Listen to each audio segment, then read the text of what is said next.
one of these tips that just came in from a citizen that he said that he had seen people illegally trapping flying squirrels in Marion County, and flying squirrels are protected in Florida. So we worked a case for about 19 months. They ended up arresting 7 people after over 3,600 flying squirrels had been trafficked. And it was for international pet trade. So we found that these flying squirrels were being caught by the poachers in multiple counties, and then they were being sold to a wildlife dealer in Bushnell who actually did have a license, but obviously that license doesn't include flying squirrels, being that they are protected.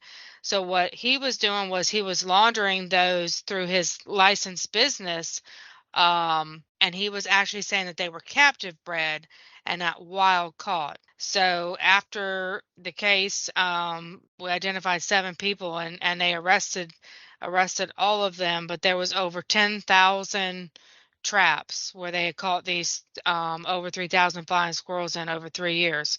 Then they were taking because they're such a hot commodity overseas, all these little squirrels were then driven to Chicago, where they were exported over to North Korea. But this wildlife dealer was also doing protected freshwater turtles as well as alligator. So, and he was making a lot of money, like over $200,000 in profits.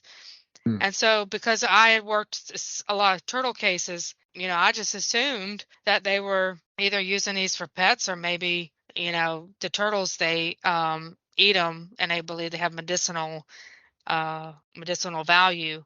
So, but they was actually using these in little videos. He was dressing the little flying squirrels up in little videos. He had like little helmets on it, had a little motorcycle jacket on one of them, and he was making like a kids show for kids to watch with these flying squirrels. Was that here or was that over in North Korea? North Korea.